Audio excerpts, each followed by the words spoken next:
Assalamualaikum warahmatullahi wabarakatuh. Halo teman-teman semua, kembali lagi bersama saya Raffi Ahmad Razak dari Razaker.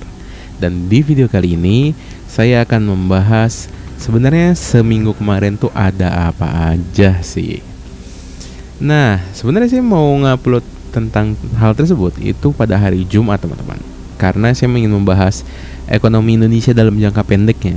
Cuman peristiwa di hari Kamis 22 Agustus merubah prediksi jangka pendek secara ekonomi tersebut. Sebelum kita bahas masalahnya dan jadi kayak gimana, kita bahas dulu nih. Sebenarnya seminggu kemarin tuh ada apa aja sih event yang mempengaruhi ekonomi Indonesia. Jadi waktu hari Senin tanggal 19 Agustus 2024 itu ada pelantikan 7 pejabat negara, 3 menteri, 1 wakil menteri, 3 kepala badan negara di Istana Negara. Lalu ada perilisan data neraca dagang Malaysia dan Spanyol. Ada juga perilisan data neraca pembayaran Filipina. Ada perilisan data pertumbuhan ekonomi Thailand. Lalu ada konvensi nasional Partai Demokrat dimulai hingga 22 Agustus. Ini Demokratnya Amerika Serikat ya, bukan Demokrat kita. Lalu ada latihan gabungan tahunan Korea Selatan dan Amerika Serikat. Nah, ini ngaruhnya di mana sih? Jadi kondisi perekonomian negara lain itu bisa kasih indikasi tentang permintaan produk-produk ekspor di Indonesia di pasar global. Nah, lalu Selasa 20 Agustus 2024 itu ada rapat Dewan Gubernur Bank Indonesia.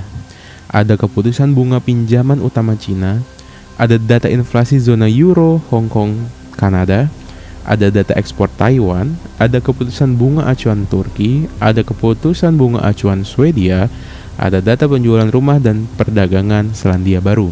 Ngaruhnya di mana buat kita? Jadi Tiongkok atau China ini itu adalah mitra dagang terbesar Indonesia. Kebijakan yang bisa berdampak pada ekspor Indonesia. Lalu perubahan inflasi di negara lain itu bisa mempengaruhi nilai tukar dan tingkat impor terhadap produk Indonesia. Serta Selandia Baru itu adalah mitra strategis Indonesia dalam sektor pertanian dan produk makanan.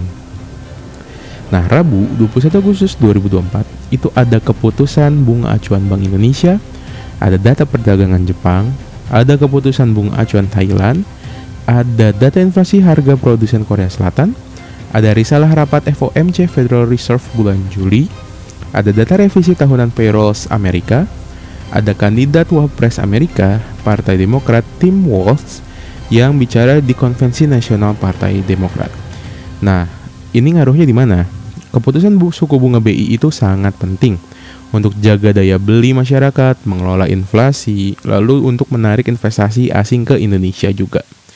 Terus, Jepang juga mitra dagang terbesar Indonesia, khususnya sektor energi dan komoditas. Dan Thailand itu bisa kasih gambaran tren kebijakan moneter di kawasan ASEAN karena memang Thailand itu salah satu kiblatnya di ASEAN.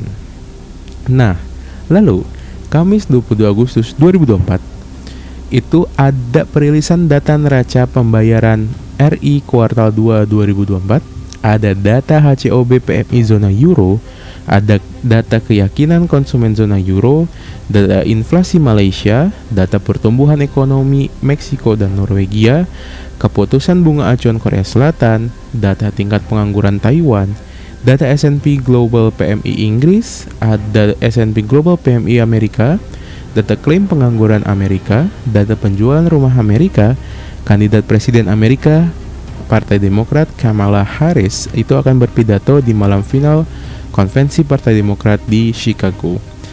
Nah, ngaruhnya apa buat kita? Zona Euro itu adalah salah satu mitra dagang yang banyak melakukan impor dari Indonesia. Lalu, data ekonomi Amerika itu akan berpengaruh pada aliran modal asing ke Indonesia. Dan pidatonya Kamala Harris, calon presiden ini itu bisa ngasih gambaran arah kebijakan luar negerinya Amerika di masa mendatang. Di Jumat 23 Agustus 2024 itu ada data perkembangan uang beredar RI di bulan Juli, ada data inflasi Jepang dan Singapura, data produksi industri Taiwan, data penjualan rumah baru Amerika, Gubernur The Fed Jerome Powell bicara di forum Kansas City Fed's Annual Jackson Hole Symposium di Wyoming, ada Gubernur Bank of England Andrew Bailey bicara di Jackson Hole, Ada Gubernur Bank of Japan Kazuo Ueda bicara di parlemen Jepang tentang keputusan kenaikan bunga Juli tanggal 31. Nah, ini itu berpengaruh buat kita karena perkembangan uang beredar di Indonesia itu bisa menggambarkan kondisi ekonomi masyarakat. Normalnya kejadiannya seperti ini teman-teman, seminggu kemarin, Senin sampai Jumat. Cuman seperti yang kita tahu, hari Kamis itu ada hashtag Indonesia Darurat.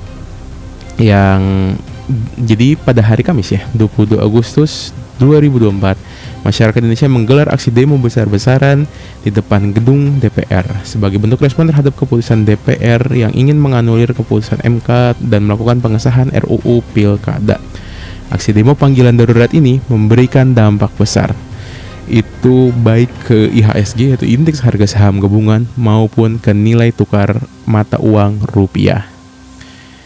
Jadi rupiah terhadap USD itu kemarin sedang sangat menguat, bahkan sampai di titik 15.485.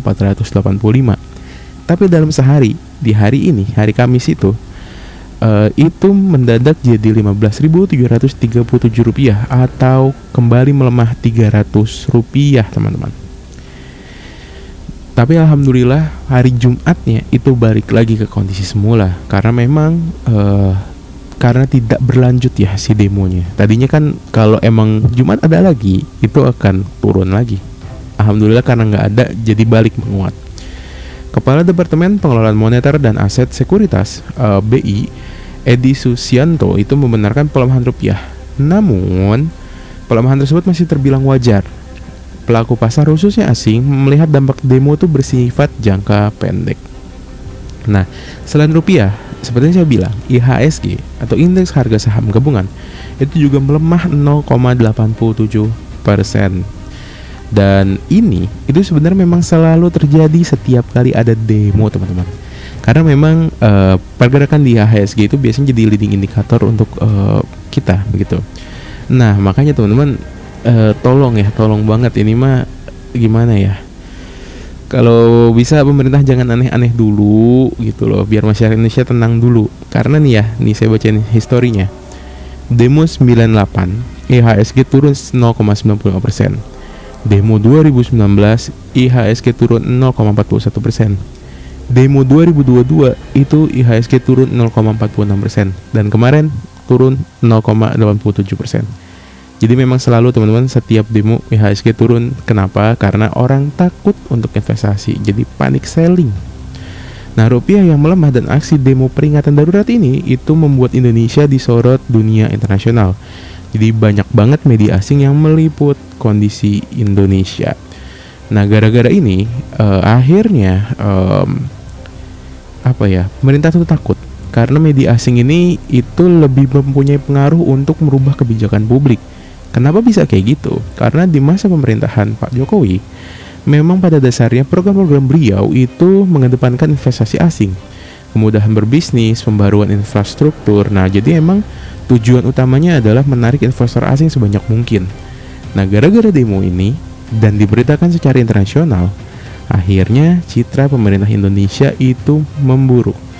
Dan itu akhirnya menjadi pertimbangan asing untuk ragu berinvestasi ke Indonesia.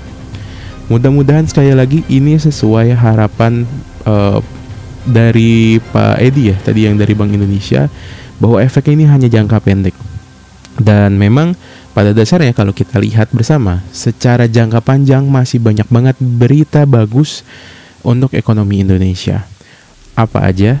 Saya akan bahas di video selanjutnya. Jadi untuk video ini sampai sini dulu. Silakan tuliskan pendapat kalian di kolom komentar. Jangan lupa like, subscribe, dan share-nya. Nama saya Raffi Ahmad Razak, mewakili Razakar. Izin undur pamit diri. Assalamualaikum warahmatullahi wabarakatuh. Sampai jumpa.